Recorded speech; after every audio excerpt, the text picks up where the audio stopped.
Hello guys, welcome back to my channel. இன்றைக்கி வந்து வீடியோவில் நாம் இந்த சூப்பரான மேங்கோ கேக்கோட பேஸை வந்து நான் எப்படி செஞ்சேன் அப்படின்னு சொல்லி என்னோடய ரெசிபி தான் வந்து பார்க்க போகிறோம். வாங்க டக்குன்னு வீடியோக்குள்ளே போகலாம். அதுக்கு வந்து ஃபஸ்ட்டு நான் வந்து இங்கே ட்ரை இன்க்ரீடியன்ஸ் எல்லாம் எடுத்து வச்சுக்கிட்டேன். ஃபஸ்ட்டு மைதா வந்து ஒரு கப்பு, இது வந்து 150 கிராம் வரும். அதை வந்து நல்லா வந்து 3 பேட்சஸாக வந்து நம்ம நல்லா சலிச்சு எடுத்துக்கணும். எந்த ஒரு லம்ஸுமே இருக்கக்கூடாது. நான் இங்கே வந்து 1.5 கப் எடுத்திருக்கேன். ஏன்னா பிகாஸ் நான் 1.5 கேஜி கேக் பேஸ் செய்கிறேன் அப்படிங்கிறக்கோசரம் நான் வந்து 1.5 கப் வந்து எடுத்து வச்சுருக்கேன். அதில் வந்து நல்லா வந்து 3 டைம்ஸ் இந்த மாதிரி வந்து ஜலிச்சு எடுத்துக்கிட்டேன். இதில் வந்து நான் லைட்டாக சால்ட் மட்டும் போட்டு ஜலிச்சு எடுத்துக்கிட்டேன். இப்போ வந்து நான் இந்த கேக்கை வந்து பேக்கிங் சோடா, பேக்கிங் பவுடர் எதுவுமே யூஸ் பண்ணாமல் கேக் ஜெல் யூஸ் பண்ணி பண்ணியிருக்கேன். சப்போஸ் நீங்கள் பேக்கிங் சோடா யூஸ் பண்ணி பண்ணுறீங்க அப்படின்னா அந்த மெத்தட் வந்து வேறு மாதிரி இருக்கும். நான் வந்து அதையும் வந்து உங்களுக்கு சீக்கிரமே அப்லோட் பண்ணுறேன். இப்போ வந்து நாம் 4 முட்டை, 1 கேஜி நீங்கள் பண்ணுறீங்கன்னா 4 முட்டை எடுத்துக்கணும். இப்போ வந்து நான் 1.5 கேஜி பண்ணுறனால 6 முட்டை எடுத்து அது கூட கொஞ்சோண்டு மேங்கோ எசன்ஸ் வந்து சேர்த்துருக்கேன். ஒரு கப் அந்த மூடி இருக்கு இல்லைங்களா, மேங்கோ எசன்ஸ் மூடியில் 1 கப். அதை வந்து நான் எசன்ஸ் மார்ட்டில் தான் வாங்கியிருந்தேன். நீங்கள் எல்லா எசன்ஸ் கடையிலையுமே உங்களுக்கு வந்து கிடைக்கும். அது வந்து கலரும் நம்மளுக்கு தருது, ஃப்ளேவர்ஸும் தருது. இப்போ வந்து நல்லா எக் வந்து இந்த ஃபோமியாக நல்லா வந்து இந்த மாதிரி ஸ்டேஜ் வந்தங்காட்டி இங்கே நான் வந்து சர்க்கரை சேம் எவ்வளோ மைதா எடுத்தனோ அதே கப்பு 1.5 கப் வந்து சர்க்கரை வந்து எடுத்திருக்கேன். இங்கே நான் பொடி பண்ணாத சர்க்கரை எடுத்திருக்கேன். ஸோ நீங்கள் பொடி பண்ணாத சர்க்கரைன்னு எடுத்திங்கனாலே நல்லா வந்து பீட் பண்ணிகிட்டே இருக்கணும். பிகாஸ் அப்போ தான் வந்து நல்லக்கு சர்க்கரை வந்து நல்லா வந்து கரைஞ்சி வரும். இல்லைன்னா வந்து சர்க்கரை வந்து கரையாமல் நீங்கள் கேக் செய்யும் போது அந்த பேஸில் வந்து லைட்டாக வந்து சர்க்கரையெல்லாம் அப்படியே இருக்கும். அது வந்து நல்லாவே இருக்காது. இப்போ நீங்களே பாருங்களேன், நான் அதனால தான் வந்து ஸ்வீட் பண்ணாமல் உங்களுக்கு காமிச்சிருக்கேன்.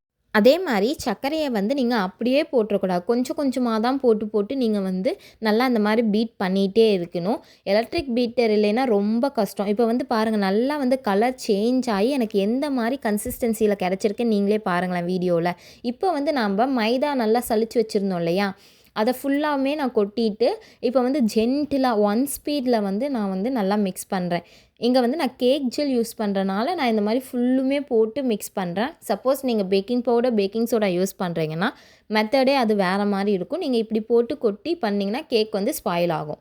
இப்போ நான் ஜென்டிலாக ஒரு மிக்ஸ் கொடுத்து ஒரு 1 ஸ்பீடில் ஒரு 1 மினிட்க்கு மட்டும் நல்லா வந்து பிளெண்ட் பண்ணி எடுத்துக்கிறேன். இப்போ வந்து நம்ம என்ன பண்ண போகிறோன்னா, இது கூட நல்லா இந்த எந்த ஒரு லம்ஸும் இல்லாத அளவுக்கு நம்ம வந்து அந்த சைடில் திருப்பி எடுத்துகிட்டு இப்போ கேக் ஜெல் ஒரு ஸ்பூன் வந்து சேர்த்து நல்லா இதுக்கு மேலே தான் நம்மளுக்கு வேலையே. ஒரு 5 மினிட்ஸ் கிட்ட நல்லா வந்து நீங்கள் பீட் பண்ணிகிட்டே இருக்கணும். உங்களுக்கு பார்த்தாலே தெரியும் இந்த பேட்டர் வந்து நல்லா திக்காகி கிடைக்கும்.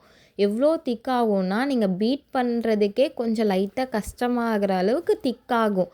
அந்த டைமில் வந்து அந்த மாதிரி ரொம்ப திக்காச்சுன்னா நம்ம வந்து என்ன பண்ணிக்கலாம்னா, மில்க் இருக்கு இல்லையா, மில்க் வந்து ஒரு 1/4 கப்பு நீங்கள் வந்து அதை கூட வந்து ஊற்றிக்கலாம். எனக்கு வந்து ரொம்ப பேட்டர் வந்து கொஞ்சம் திக்காக இருக்கும். நான் வந்து இதை வீடியோலேயே காமிக்கிறேன் பாருங்கள். நான் இப்போ எடுத்து காமிக்கிறேன் பாருங்கள். உங்களுக்கு இந்த மாதிரி ரொம்ப வந்திருக்கு எனக்கு. ஸோ வந்து நான் இந்த இடத்துல என்ன பண்ணிக்கிறேன்னா, கொஞ்சம் மில்க் அந்த 1/4 கப்பு வந்து மில்க்கை ஊற்றி இப்பயும் வந்து ரொம்ப ஸ்பீட் கம்மியாக ஜென்டிலாக வந்து 1 ஸ்பீடில் வச்சு நல்லா வந்து மிக்ஸ் ஆகிக்கிறேன். இப்போ நீங்கள் நல்லா மிக்ஸ் பண்ணவே உங்களுக்கு என்ன ஆகும்னா, அந்த மில்க்கோட நல்லா ஜாயிண்ட் ஆகி கொஞ்சம் வந்து லூஸ் ஆகும், மாவு வந்து லூஸ் ஆகும். ஸோ வந்து உங்களுக்கு பீட் பண்ணுறதுக்கும் ஈஸியாக இருக்கும்.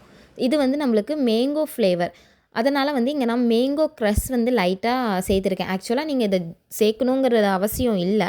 பிகாஸ் வந்து நம்ம ஆல்ரெடி எசன்ஸ் சேர்த்துருக்கோம், மேங்கோ எசன்ஸ். பட் இருந்தாலும் வந்து நான் லைட்டாக வந்து இன்னும் கொஞ்சம் டேஸ்ட்டை என்ஹான்ஸ் பண்ணதுக்கு வந்து சேர்த்துருக்கேன். இங்கே வந்து நான் பட்டரை 1/4 கப் வந்து மெல்ட் பண்ணி சேர்த்துருக்கேன். நீங்கள் வந்து ஆயிலும் சேர்த்துக்கலாம். பட் சேம் ரேஷியோ 1/4 கப் மட்டும் எடுத்து நம்ம என்றைக்குமே ஆயில் ஊற்றுனதுக்கப்புறம் வந்து லைட்டாக தான் மிக்ஸ் பண்ணணும். நீங்கள் ஓவர் மிக்ஸ் பண்ணிங்கன்னா கேக்கு வந்து முறுமுறுன்னு ஆயிரும், சாஃப்டாக இருக்காது.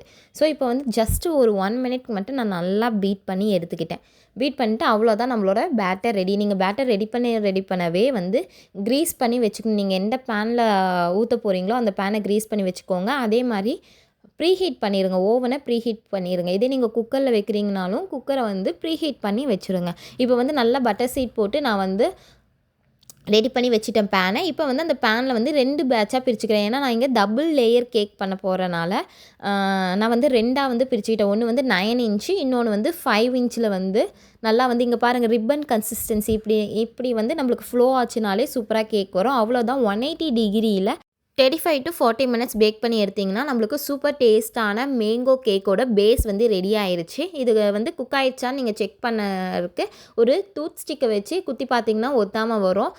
ஸோ இதோட ஃபுல் ப்ரிப்பரேஷன் வீடியோவை நான் நெக்ஸ்ட்டு வீடியோவில் போகிறேன். எப்படி நான் வந்து டெக்கரேட் பண்ணேன் அப்படிங்கிறத. வீடியோ பிடிச்சிருந்தா சப்ஸ்கிரைப் பண்ணிக்கோங்க. பார்ட் 2ல் பார்க்கலாம். பாய்.